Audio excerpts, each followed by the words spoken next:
안녕하십니까. 2023년 3월 14일 화요일 사순절 새벽 기도에 함께 하시는 모든 분들을 주님의 이름으로 환영합니다. 오늘도 어제에 이어서 정용선 목사님의 사순절 기도로 시작합니다. 눈을 감고 함께 기도해 주시기 바랍니다. 우리에게 베푸신 하나님의 은총은 그 무엇으로도 다 표현할 수 없으며 그 무엇으로도 다 갚을 수 없나이다. 이 땅에서 살아가는 모든 삶의 조건들이 우리 눈에 좋아 보이든지 않든지 상관없이 하나님의 무한한 사랑임을 진심으로 믿나이다. 지금 여기서 우리가 경험하는 햇살과 공기, 온갖 먹을거리와 마실 것, 우리의 이웃으로 더불어 살아가는 모든 동물들과 식물들까지 모든 것이 하나님의 놀라운 사랑의 행위이나이다. 우리가 미처 의식하지 못하는 중에도 공연한 것에 한눈을 팔고 있는 중에도 그 하나님의 사랑이 매 순간 우리와 함께 했으니 어찌 기쁨의 노래와 감사의 기도를 드리지 않을 수 있겠나이까. 아멘.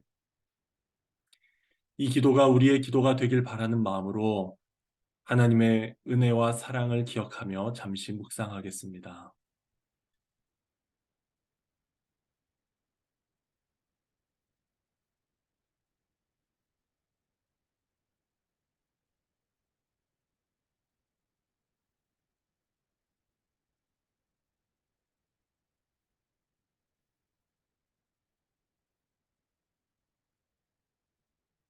오늘 함께 읽으실 하나님의 말씀은 사도행전 9장 32절부터 43절까지입니다. 성경을 펴시고 함께 눈으로 읽는 가운데 성령님께서 마음에 조명하시는 단어나 문장은 무엇일지 생각해 보겠습니다. 중간에 표시나 메모를 하면서 읽으면 더욱 좋을 것 같습니다. 9장 32절부터 읽겠습니다. 베드로는 사방 두루 다니다가 룻다에 내려가서 거기에 사는 성도들도 방문하였다. 거기서 그는 8년 동안이나 중풍병으로 자리에 누워있는 애니야라는 사람을 만났다. 베드로가 그에게 애니하여 예수 그리스도께서 그대를 고쳐주십니다. 일어나서 자리를 정돈하시오 하고 말하니 그가 곧 일어났다. 루따와 샤론에 사는 모든 사람이 그를 보고 주님께로 돌아왔다. 그런데 요바에 다비다라는 여제자가 있었다. 그 이름은 그리스말로 번역하면 도르가인데 이 여자는 착한 일과 구제 사업을 많이 하는 사람이었다. 그 무렵에 이 여자가 병이 들어서 죽었다. 그래서 사람들이 그의 시신을 씻겨서 다락방에 두었다. 룻다는 요바에서 가까운 곳이다. 제자들이 베드로가 룻다에 있다는 말을 듣고 두 사람을 그에게로 보내서 지체하지 말고 와달라고 간청하였다. 그래서 베드로는 일어나서 심부름꾼과 함께 갔다. 베드로가 그곳에 이르니 사람들이 그를 다락방으로 데리고 올라갔다. 과부들이 모두 베드로 곁에 서서 울며 도르가가 그들과 함께 지낼 때 만들어둔 속옷과 겉옷을 다 내보여 주었다. 베드로는 모든 사람을 바깥으로 내보내고 나서 무릎을 꿇고 기도를 하였다. 그리고 시신 쪽으로 몸을 돌려서 바비다여 일어나시오 하고 말하였다. 그 여자는 눈을 떠서 베드로를 보고 일어나서 앉았다. 베드로가 손을 내밀어서 그 여자를 일으켜 세웠다. 그리고 성도들과 과부들을 불러서 그 여자가 살아있음을 보여주었다. 그 일이 온 요바에 알려지니 많은 사람이 주님을 믿게 되었다. 그리고 베드로는 여러 날 동안 요바에서 시몬이라는 무두장이의 집에서 묵었다. 이제 다시 한번 내용을 보면서 마음에 들어왔던 말씀들을 살펴보시기 바랍니다.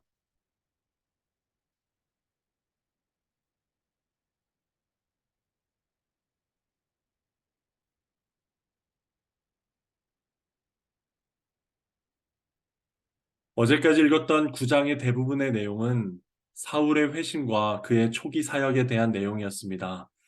오늘 읽은 9장의 후반부에서는 8장 25절 이후 보이지 않았던 베드로가 다시 등장합니다.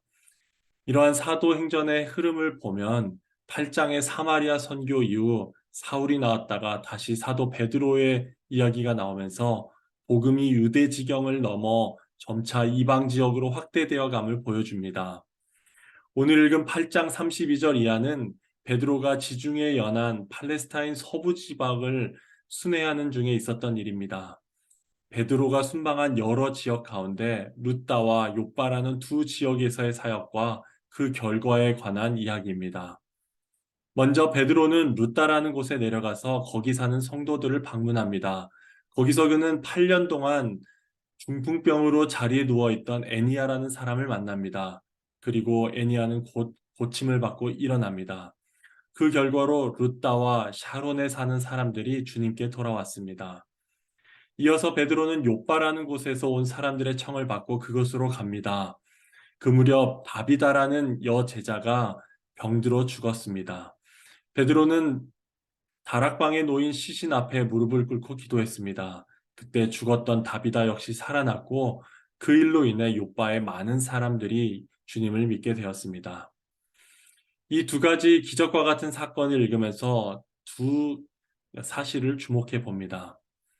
먼저 이 두 사건을 통해 베드로가 아닌 예수님을 떠올리며 예수님께 집중하게 됨을 봅니다. 오늘 본문에 나오는 베드로는 예수님과 매우 비슷한 모습으로 보입니다. 8년 된 중풍병자 애니아를 고치는 장면은 예수님께서 마가복음 2장에서 중풍병자를 고치시는 모습을 떠올리게 합니다. 마가복음 2장에서 예수님께서 일어나서 내 자리를 걷어서 가라고 말씀하셨습니다. 베드로도 일어나서 자리를 정돈하시오라고 말합니다. 그랬더니 예수님 때와 같이 애니아라는 중풍병자가 일어났습니다. 베드로가 욥바의 다비다를 살리는 장면도 마가복음 5장과 매우 비슷합니다. 예수님께서 야이로의 딸을 살리시는 장면이었습니다. 예수님께서 그랬듯이 베드로도 모든 사람을 바깥으로 내보내고 기도를 했습니다. 베드로가 죽은 사람에게 한 말도 거의 동일합니다. 예수님께서는 소녀야 일어나라, 아람어로 달리다 굼이라고 말씀하셨습니다. 베드로도 개역 개정으로 읽으면 다비다여 일어나라고 말합니다. 사도행전에는 아람어가 기록되지 않았지만 베드로도 아람어로 말했다면 다비다 굼이라고 말했을 것입니다. 한 글자만 달랐을 것입니다. 베드로는 손을 내밀어 다비다를 일으켜 세우는 장면까지 예수님께서 하셨던 대로 행했습니다. 이렇게 베드로는 자신이 따랐던 예수님의 모범을 기억하고 그대로 행했습니다. 게다가 존 스토트 목사님의 설명에 따르면 이 장면은 예수님의 부활의 능력을 상기시켜 준다고 했습니다. 베드로는 두 번 다 일어나라는 명령을 하는데 이 명령어가 우연히 쓰여진 것이 아니라고 했습니다. 하나님께서 예수님을 다시 살리신 것, 일으키시는 것을 묘사할 때 사용한 동사이기 때문입니다. 고로 중풍병에서 회복되고 죽음에서 소생한 것 모두 예수님의 부활의 권능으로 우리가 경험할 것을 미리 잠시 보여준 것이라고 할 수 있습니다. 이처럼 베드로를 통한 두 가지 기적 사건들은 모두 예수님을 지향하고 예수님을 주목하게 합니다. 또한 오늘 이야기를 통해 주목해야 할 부분이 하나 더 있다면 다비다의 생애입니다. 베드로가 아니었다면 다비다는 신약 성경에 기록되지 않았을 것입니다. 다행히 이 짧은 이야기를 통해 자신이 처한 상황에서 제자의 삶을 살았던 당시 성도들의 삶을 엿볼 수 있습니다. 다비다는 신약 성경에 처음 나오는 여제자라는 호칭을 갖고 있었습니다. 욥바라는 이방 지역에 살았지만 인정받는 그리스도인이었던 것으로 보입니다. 그녀는 착한 일과 구제 사업을 많이 하는 사람이었다고 했습니다. 아마도 부자였을 가능성이 높습니다. 그녀의 죽음 후 베드로에게 지체 말고 와달라는 간청이 있었던 것으로 보아 그녀는 많은 사람들의 사랑을 받았던 것으로 보입니다. 과부들이 모두 베드로 곁에 서서 울었다고 했습니다. 많은 사람들이 애통했던 것으로 보아 평소 그녀 역시 다른 사람들의 슬픔 가운데 함께하는 사람이었을 것 같습니다. 또한 그녀의 죽음을 두고 울었던 이들이 과부였던 것으로 보아 다비다 역시 과부였을 가능성도 있습니다. 그녀는 자신과 비슷한 처지의 사람들을 사랑하며 사랑받으며 살았던 것으로 보입니다. 그들은 다비다가 만들어둔 속옷과 겉옷을 다 내보여 주었다고 했습니다. 당시 대량 생산은 상상도 못했던 시대였습니다. 일일이 바느질과 뜨개질을 통해 이웃들의 필요를 두루 챙겼던 사람이었던 것 같습니다. 사람들은 다비다가 베풀었던 은혜를 기억하고 있었습니다. 이처럼 그냥 묻힐 수 있었던 초대교회 한 그리스도인의 여성의 생애를 짧게나마 엿볼 수 있었습니다. 그녀는 믿음 안에 살면서 자신과 비슷한 이웃들의 슬픔과 어려움에 동참하며 사랑받고 사랑하며 자신에게 주어진 재정과 기술로 섬기는 참 제자였습니다. 이제 오늘 본문의 해설을 마치고 앞서 말씀드린 두 가지 주제를 함께 묵상하는 시간을 갖겠습니다. 잠시 눈을 감고 함께 묵상하겠습니다.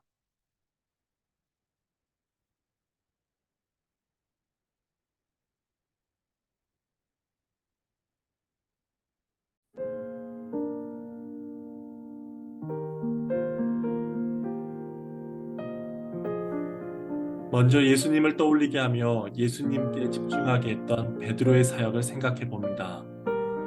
베드로는 예수님의 모범을 기억하며 예수님께서 행하신 대로 했습니다. 애니야를 고친 것도 다비다를 살린 것도 베드로 자신의 힘이나 능력으로 된 것이 아니었습니다. 베드로는 예수님께서 행하신 대로 했을 뿐이고 그렇기에 그 결과는 모두 주님께만 영광이 되었습니다. 이제 우리 자신에게 질문을 해봅니다. 현재 내 삶 가운데 예수님의 모범에 따라 예수님처럼 하고 있는 일은 무엇입니까?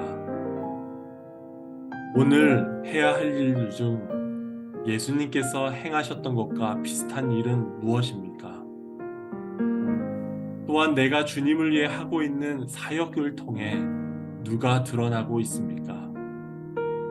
나의 사역을 통해 사람들은 누구를 떠올리며 누구에게 집중하며 누구에게 영광을 돌리고 있습니까? 잠시 우리 자신의 삶과 사역을 돌아보며 이 질문들을 가지고 기도하겠습니다.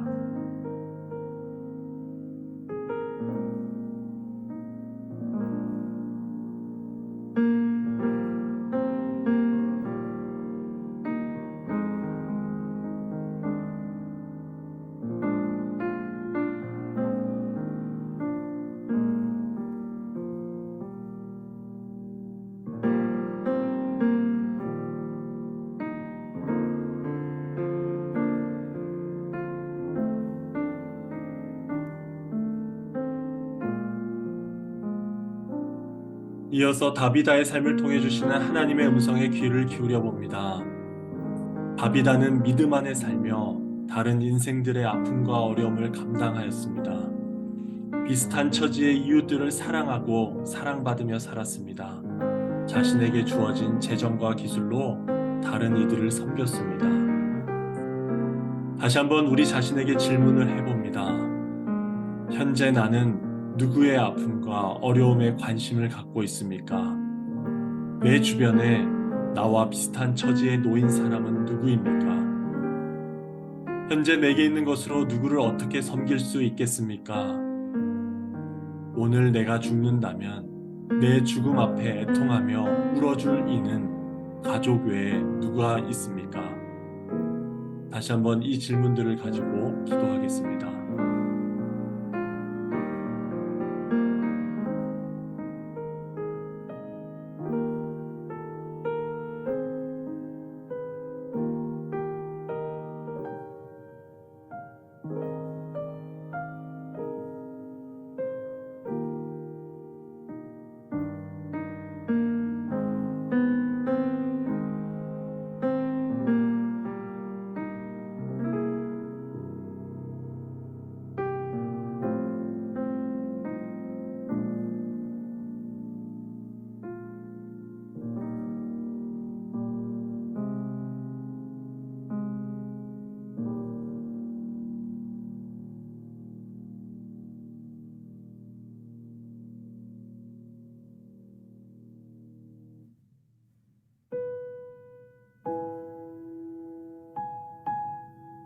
오늘 하루도 베드로와 같이 다비다와 같이 예수님께서 행하셨던 것 같이 참 제자의 삶을 살아가시는 저와 여러분 되실 수 있길 바랍니다.